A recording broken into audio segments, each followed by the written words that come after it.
सन 88 से पहले जापान में 2 मसाजिद थी, में एक टोक्यो मॉस्क उसको कहते हैं, तारीखी मस्जिद थी, और एक कोबे शहर है वहाँ एक मस्जिद थी। तो सन 96 में जल्जला आया तो पूरा शहर तबाह हो गया, लेकिन मस्जिद की अल्लाह ताला ने हिफाजत फरमाई। उस मस्जिद की कारगुजारी देख के, हालात देख के तो काफ़ी जो है जापानीज जो है मुसलमान भी हो गए, और मुसलमान हो के दूसरे मुल्कों में तालीम के लिए भी चले गए, हाफिज भी बन गए, माशाल्लाह दीन का इल्म भी पढ़ा उन्होंने। हमारी जमात ने 22 शहरों में काम किया। इंडोनेशिया के साथी सबसे ज्यादा जो है काम करने वाले हैं वहां पे, और खरूज भी सबसे ज्यादा इंडोनेशियन साथियों का ही है। बाकी बांग्लादेश के साथी बहुत ज्यादा मिले वहां पे, कॉलेज यूनिवर्सिटियों में भी काफी गश्तें हुई, और वहाँ काफी तादाद में इंडोनेशिया के और श्रीलंका के, बांग्लादेश के जो स्टूडेंट वहाँ तालीम हासिल करने के लिए आते हैं, कोई PhD करे। लेकिन पाकिस्तान के वो इक्का दुक्का कहीं कहीं तालिब इल्म मिलते थे, तो अल्हम्दुलिल्लाह शरीयत बाशरा और सुन्नत के मुताबिक दाढ़ी और नमाजों का एहतमाम यूनिवर्सिटियों में भी, और कई यूनिवर्सिटियों में दावत की फिजा ऐसी बनी है जापान के अंदर कि वहाँ उन्होंने अपनी मस्जिदें बना ली, छोटी छोटी मस्जिदों का माहौल, नमाजों का माहौल, अजान दे के नमाज पढ़ना, और काफी जमात के जाने से उनकी हौसला अफजाई होती है और उनके काफी जज्बात बनते हैं। जमात जहां भी गई साथियों ने अल्हम्दुलिल्लाह बात भी सुनी, और जो नमाज नहीं पढ़ते थे उन्होंने भी हमारे साथ चल के नमाज ही पढ़ी और सहरोज़े भी हमारे साथ लगाए। हर मस्जिद तकरीबन सहरोज़े की जमात तो निकलती रही, तो हमारी जमात को 2 जोड़ जो हुए उनमें शिरकत का मौका मिला, और साथियों ने बातचीत भी की और नगद जमातें वहां से वसूल हुई। जापान के अंदर जब हमने काम किया तो हमें अपनी ही कमजोरियां मुसलमानों के अंदर नजर आई।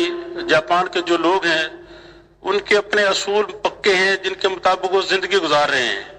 किसी से वो फालतू बात नहीं करते, कहीं ऐसे खड़े नहीं मिलेंगे जैसे हम चौकों पे खड़े हो जाते हैं, चौराहों पे खड़े हो जाते हैं, उनके पास इतना वक्त नहीं होता। झूठ बोलना बिल्कुल नहीं जानते, साफ सफाई पसंद लोग हैं। उनके घरों में सफाई और लेटरिन, उनकी गुसल खाने इतने साफ सुथरे, अल्हम्दुलिल्लाह ऐसे जैसे किसी ने पहले इस्तेमाल ही नहीं किया, इतनी सफाई के एतबार से इतनी। और रात को जल्दी सोने वाले हैं, अगर कोई उनकी गली में खड़ा हो, कोई शोर कर रहा है या कोई ऊंची बात कर रहा है तो फौरन पुलिस को टेलीफोन कर देते हैं। पुलिस आती है तो फिर उनसे मुज़ाकरा करती है, भाई ये चले जाओ, आपकी वजह से इनकी नींद खराब हो रही है, सुबह इन्होंने काम पे जाना है। वहाँ वो जिस्मानी सजा की जो है बिल्कुल इजाजत नहीं है, ना किसी को पुलिस मारती है, ना कोई वैसे अगर कोई जुर्म करता है तो उसको पकड़े बंद कर देते हैं बस, उसके अलावा और कोई सजा नहीं होती वहां पे। और ना कोई वहां चोरी का सिस्टम है, चोरी भी बिल्कुल नहीं है वहां पे। दरवाजे के अंदर से कुंडी नहीं लगाते रात को जैसे हम लगाते ना, उनके यहाँ रिवाज नहीं है चोरी का, तो बिल्कुल उनको ख्याल ही होता है कि हमारे यहाँ कोई चोर भी आ सकता है।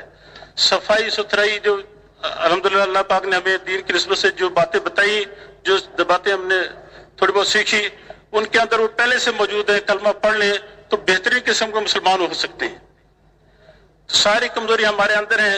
अब एक मुसलमान भाई पाकिस्तान का ही था, वो कारगुजारी सुना रहा था, तो मैं एक दोस्त के घर गया उससे मिलने के लिए। उसके घर में उसकी जापानीज बीवी थी, तो एक नमाज का 2 नमाजें मेरी आई, मगरिब और इशा, तो मैंने उसके घर ही पे 2 नमाजें पढ़ ली। तो उसकी बीवी एक तरफ से झांक के देख रही थी ये क्या एक्सरसाइज कर रहा है। तो उसने जब ये भाई वापस आ गया तो उसने अपने आदमी से पूछा कि ये जो तुम्हारा दोस्त आया है ये कौन है? कहता मेरा मुसलमान भाई है, दोस्त है मेरा। उन्होंने कहा ये कैसा मुसलमान है, ये जैसे इसने कोई एक्सरसाइज की है ऐसे आपने कभी नहीं की, ये क्या कर रहा था? तो उसने बताया कि ये नमाज पढ़ रहा था, हमारे मजहब में ये इबादत होती है, ये इबादत का तरीका है।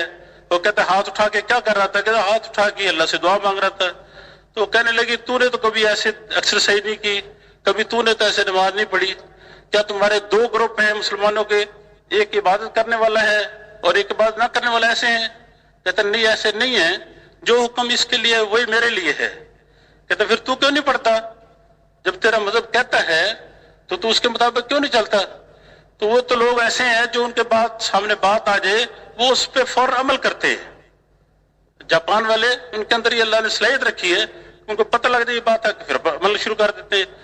अब जापानीज औरतों से शादियां कर ली, लेकिन कलमे से आगे उनको और दीनी तालीम का ना वहां मौका दिया, اپنی زندگی میں جب دین نہ ہو تو گھر میں بھی دین مشکل ہو جاتا ہے. تو کاروبار ایسا ہے کہ صبح نکلتے ہیں رات کو 10-11 بجے تک گاڑیوں کی تلاش میں نکلتے ہیں, گاڑیوں کو کاروبار ہے, تو بڑی مشکل سے رات کو کافی لیٹ گھر پہنچتے ہیں. تو گھر والوں کو بھی وقت نہیں دیتے. جو ساتھی دعوت کے کام سے لگے ہوئے ہیں الحمدللہ وہ دعوت کا کام میں مستورات کو بھی لگایا ہے, سروزی بھی وہاں لگتے رہتے ہیں, مستورات کی بھی جماعتیں نکلتی رہتی ہیں. آپ کی محنت کی برکت سے کتنی جگہ کو مسلم میں کام شروع ہو گیا, کو مسلمان اس کام پہ کرنے پہ آ گئے؟ ہاں جی, کافی مسلمان جو ہیں الحمدللہ جانے سے کو دعوت کے کام میں لگ گئے. کچھ نئے ایسے تھے کہ جنہوں نے پہلی دفعہ سے روزے لگائے, الحمدللہ اس کام کو پسند کیا, کہتے ہیں ہم انشاءاللہ پاکستان میں جا کے 4 ماہ لگائیں گے.